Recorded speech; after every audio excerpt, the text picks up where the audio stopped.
Very good morning, students. Welcome to biology classes. Today we are going to see 11th science biology and we are going to see the further topics of chapter number 9, that is biomolecules.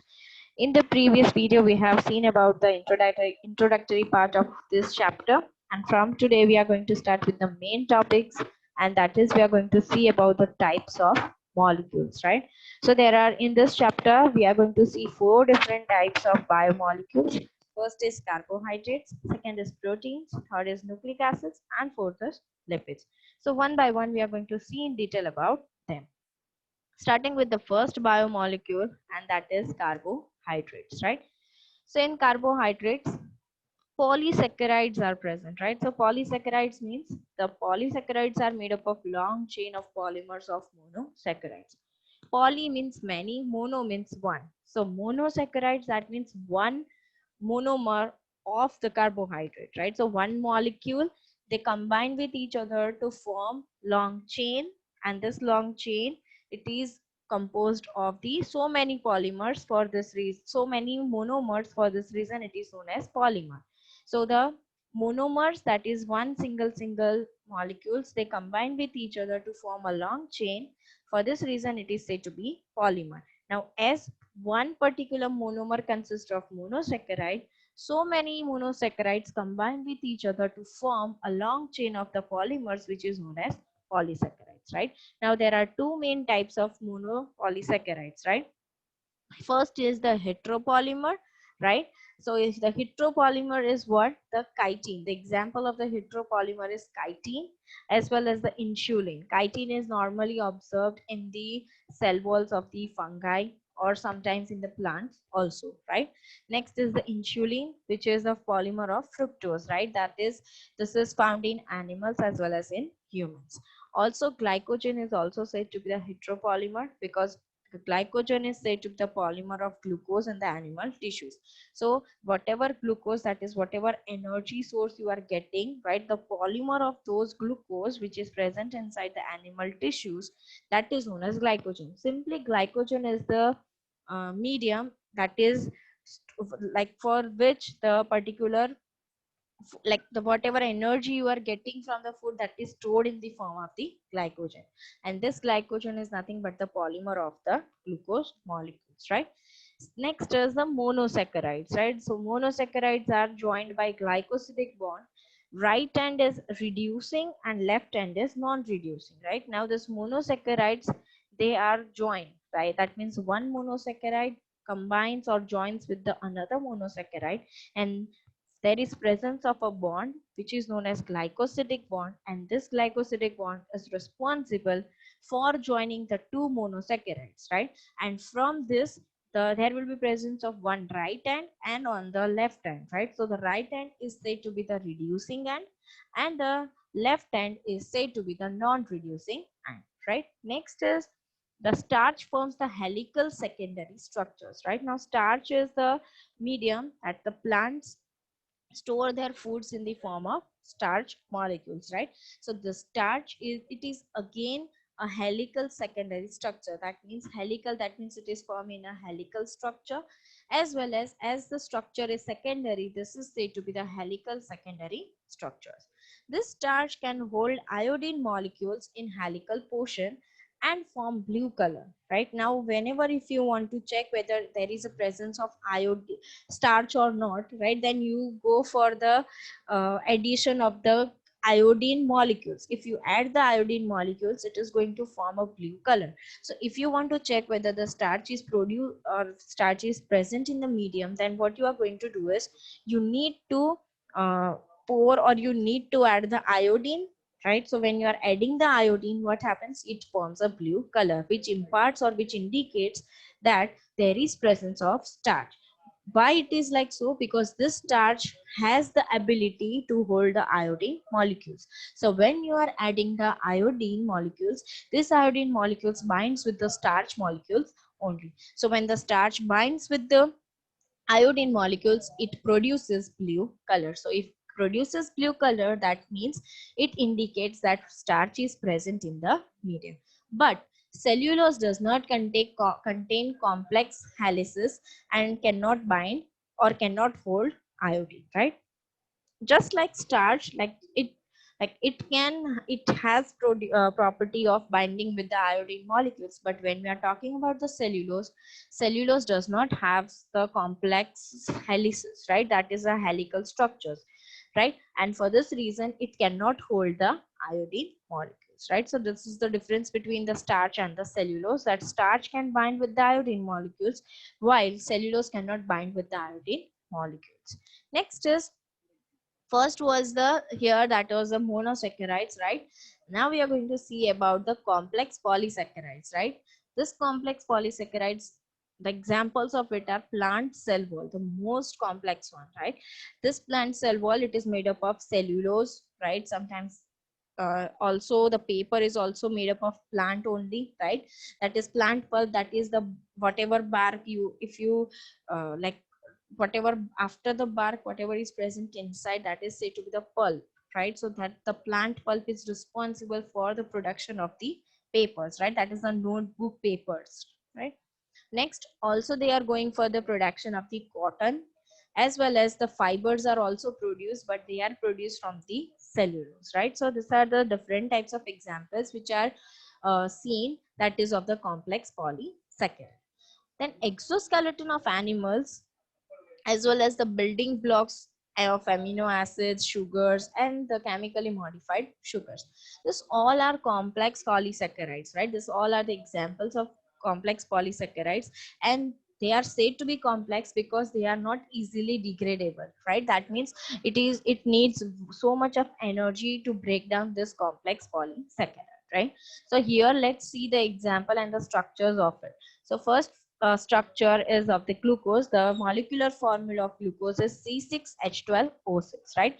This is the structure of this particular sugar, that is the glucose. There is a great difference between the C6 sugar and C5 sugar, right? C6 that contains the glucose, C5 means the ribose sugar, right? So here the sugar, or the we can say the glucose, it is having, see, you can see here the CH2OH, and after that there is presence of one oxygen group, and then the hydroxyl groups are present. But while we are talking about the ribose sugar, it is containing one less carbon with comparison with the glucose. That is, here the glucose was containing 6 carbon, the ribose was containing only 5 carbon. So here there will be attachment of the carbon. Same way in the ribose sugar also, CH2OH is present, and along with that there will be presence of the hydroxyl groups, right?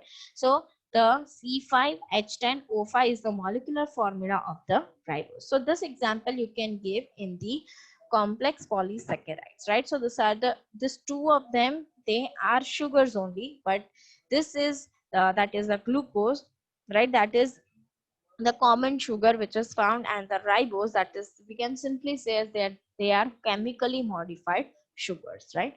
So this is about the first, that is the carbohydrates. Now we are going to see about the proteins.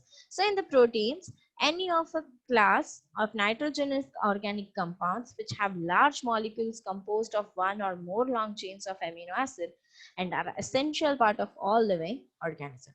Now, proteins are simply said to be, see, they are a class of nitrogenous organic compounds. That means there is presence of nitrogenous organic compounds when we are talking about the proteins. So when the proteins are formed, there will be presence of nitrogenous organic compounds. And these compounds are, or we can say, these organic compounds, they go for the production of the large molecules, and they form long chains of the amino acids, and this amino acids combines with each other to form the protein, right? So simply the amino acids can be said as the building blocks of the proteins, right? This can be asked in MCQ, that what are like, who acts as the building blocks for the protein? So that are amino acids, right? Now normally, naturally 20 naturally occurring amino acids are found in nature. That means normally, naturally, already 20 amino acids are there in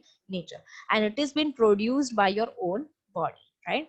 The example of it is alanine, glycine, serine, valine, isoleucine, leucine. This all are the examples of the amino acids, right? These amino acids are organic compounds which are containing an amino group. Now see here, this is about the structure. This point where I'm showing the cursor, this this point shows about the structure of amino acids. So here the middle carbon is said to be the alpha carbon, and as you know that the carbon's valency is 4, that means it can attach or it can bind with the other 4 groups, right? So the center part of the particular structure of the amino acid contains what? The carbon. At one end, there will be presence of amino group, that is NH3 group. On the opposite side of the amino group, there will be presence of COO, that is the carboxyl group, right? Here at the upper portion, right, there will be presence of a hydrogen group, and on the downward side, where I am showing the cursor, where it is written as R, at here, that this is said to be the side chain and where the functional group binds, right? This particular functional group, that means at this particular part any of the different group is added, and based upon the functional group the particular amino acid is being formed, right? This alpha carbon is able to join with the other carbons, as it is having the ability to bind with the other 4 different types of groups. For this reason it is said to be the alpha carbon, right? So this is about the structure of the amino acid. So again I'm explaining that the particular structure of amino acid, it contains 4 different types of group. The first is the amino group, second is the carboxyl group, third is the hydrogen, and fourth is the side chain where the functional groups are added. Now, when amino acids are dissolved in water, it exists as the zwitterion, right? So zwitterion ion, you might have heard about this. So whenever the amino acids, they are dissolved in water, if they have the property of dissolving itself in the water, then that is known as zwitterion, right? And that particular ion is said to be the zwitterion ion.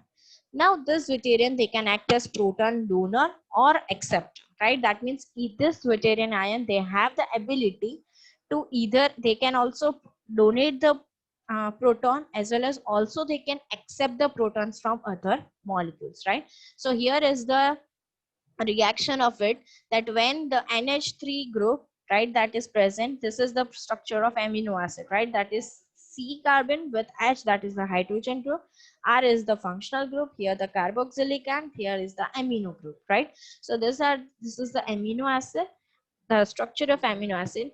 What happens in this deuterium ion? There is a change which is observed over here, that it gets reduced, and for this reason what happens, this hydrogen ion, it is, that is the, this particular H, that is the proton, it is donated, and it is upon donation, see here you can see there will be no presence of it. For this reason this structure of amino acid, it gets converted to a ion which is known as deuterium ion. And this is, as it is, I have shown here the arrows like this, that means it is reversible, right? So this is about the deuterium ion. Now all the amino acids are optically active, that they can rotate the plane of polarized light. Now see, all the amino acids, they are optically active. Optically active, that means through any from wherever you see them, they are going to rotate, right? And they have that, if you are placing them into any plane where the polarized light is passed, you can see at every angles, right? And you can see that all the angles or all the visions of this particular amino acid are active in nature. Now optically active molecules contain chiral carbon except the glycine, right? So now there are 20 amino acids, and amongst them one amino acid is glycine, right? So this is an exception, right? This can be asked in MCQ also, that which optically active molecules or which amino acid does not contain the chiral carbon, right? So that is glycine, right? So only glycine is the one amino acid which does not contain the chiral carbon, right?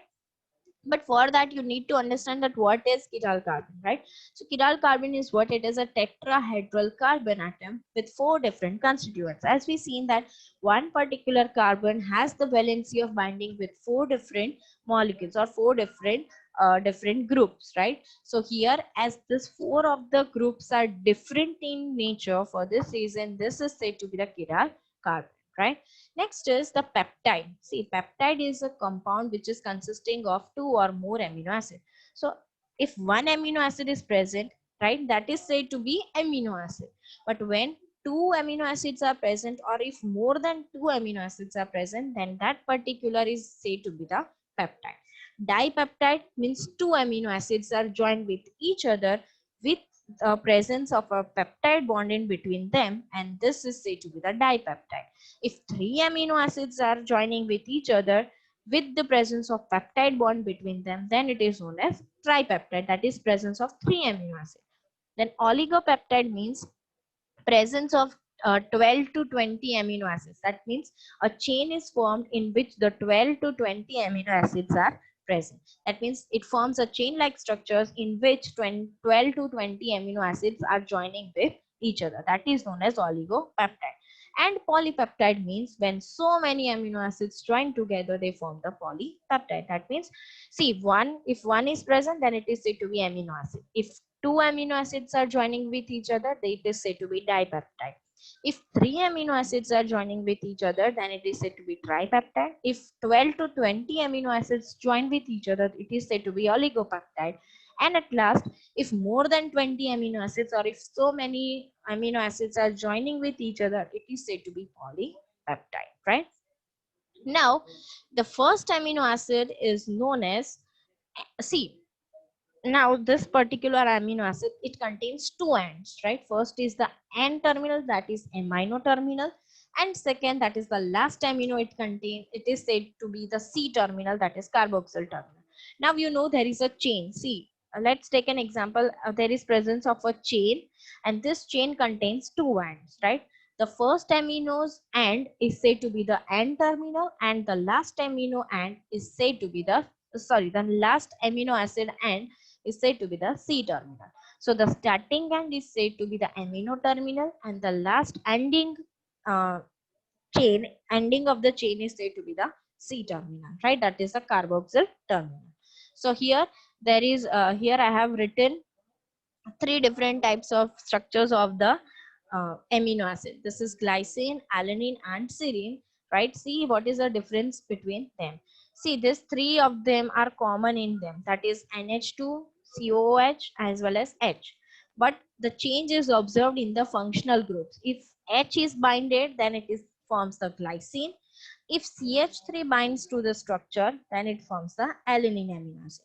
If CH2OH binds to it, then it forms the serine. So based upon the functional group, right, that is the side chain, the different amino acids are formed, right? So this is about the structure of the amino acids, right?